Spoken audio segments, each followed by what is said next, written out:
we start to trap ourselves within our own mind. And our mind is this big barrier, this big wall. And once we get to pain and suffering, that wall gets bigger and bigger and bigger. And the mind says it's time to quit. If we're able to find out different ways to get around that, the first thing you have to do is just to calm your mind down. The very first thing you have to do is don't give yourself a way out. You gotta trick yourself also and say, you know what, I might quit, but I'm not gonna quit right now. If your mind knows, I'm not gonna quit, I'm not gonna quit. You're not gonna quit, let your mind think it has a little control over you. Then, when you're able to calm down, you're able to think. And then realize, I call it the cookie jar, is you have to have something that fuels you in this time. So once you calm down, what's gonna get you out of the chair? You gotta remember that I've been in times just as hard as this. So I reflected back on my life. Most of us were raised to become ordinary. And I'm not putting down ordinary, but ordinary is just not good enough for me. Ordinary is you go through your life and you fill out the forms and you pay your taxes and you do what your parents tell you and you're honorable and you're honest and you're a good citizen and then you die. Extraordinary is something very, very different. This is about recognizing within yourself that there's something very, very extraordinary that you haven't been trained to believe in, to come to a place where you can apply it and put it into your life. You can go way beyond ordinary. You can go way beyond just being average. All of us are extraordinary. We just have to come to believe it. There's things that you know you're supposed to do as a human being. Things that you know are going to improve your life. Do those things. There's things that you know are going to make you a worse person and make your life worse. Don't do those things. Don't do the things that are making you weaker. Start doing the things that are going to make you stronger and smarter and faster and healthier and going to make you a better human being. Things that you have in you that you don't even know, but until you get outside of your comfort zone, you will never discover it. You have something special. You have greatness within you. But in order to manifest your greatness, you've got to put yourself in a perpetual state of discomfort.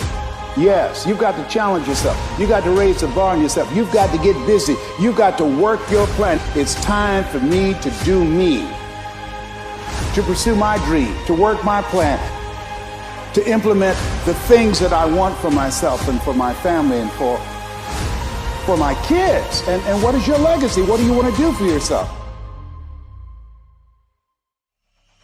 Most people quit and never finish what they started is because they continually stack L's instead of W's.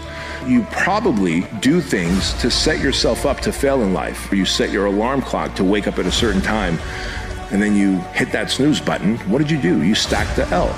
If you think that you're meant for big goals and big dreams, change lots of lives and impact and inspire people, well, you probably need a lot of confidence. If you're always stacking losses, hitting the snooze button, saying you're gonna go work out and you don't, saying you're gonna eat clean and you don't, saying you're gonna read a few pages out of a book and you don't, and all those things seem small and trivial until they add up over days, weeks, months, and years, and you have hardened your subconscious into knowing that you are an imposter, that you are not a promise keeper, and therefore your reputation with yourself erodes. Your reputation with yourself, as it turns out, is your confidence.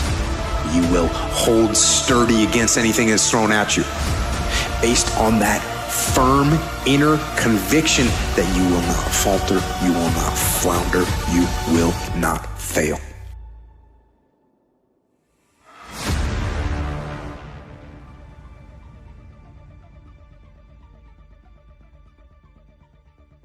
It's easy to give up. It's the easiest thing in the world to do. I'm done. I ain't going. It's very easy. But what's hard is going, yo, yesterday I got nothing from working as hard as I could. Nothing happened from that. I'm gonna do the same thing again today, but I'm gonna try to go harder. That's the hardest thing in the world. And give 100% and be in the same position that you were each day, but mentally know that you're trying and trying and trying. That's a real grind. Everything in life comes down to this. I'm telling you right now, no matter how hard you train, how hard you go out there and run and swim and lift weights, whatever you're doing to get in shape, it always comes down to this. Because when you're training and your mind is all jacked up, all you are is a bigger, faster, stronger quitter. What are the odds? What are the odds that you would still be here, having faced the things that you have?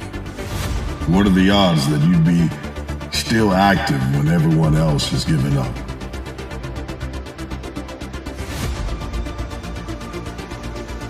What are the odds that were stacked against you, and yet you're here?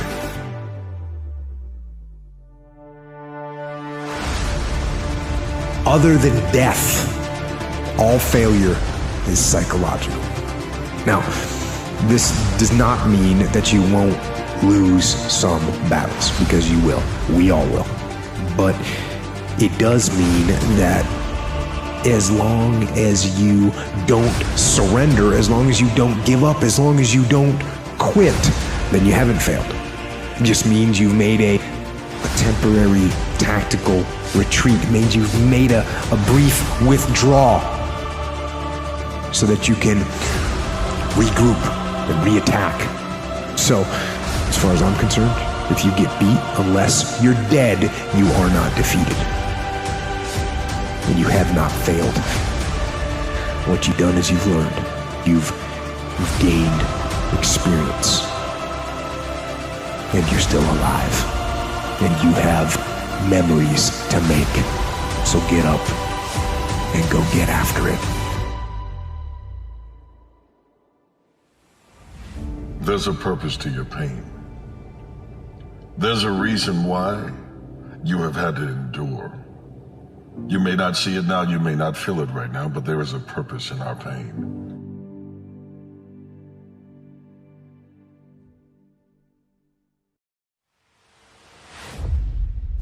If you're failing repeatedly, then there's probably something wrong. It's possible that there's something wrong with the way that you're conceptualizing the world, because you have a choice, right? If you keep making sacrifices and they don't work, there's a binary choice, and one is, well, there's something wrong with the structure of reality, and the other is there's something wrong with your approach.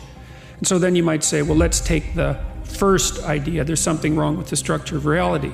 It's like, you're really going to say that, are you? You're really going to come out and say, I know enough to judge the nature of being. And then the alternative is also quite frightening, because then, it's you that's making the mistakes, and you might be wrong at a really deep level, and that might mean that a lot of you has to burn off and be transformed. Only those that can see the invisible can do the impossible, which means that if you see what's not there, that means that you have these bold, uncomfortable visions and intentions and ideas, and you're gonna have all of these random people popping up in many forms, trying to get you off of your path. And you're so convinced that this is what you're supposed to do, and where you're supposed to be, and what you're supposed to be doing, and the people that you're supposed to be doing with. You're so convinced that this is what it is. You drive people crazy, and you make people uncomfortable, because their goal is to distract you and fuck up your plan. Live your life, make your mark. Don't wake up every day being consumed in everybody else's thoughts and their intentions.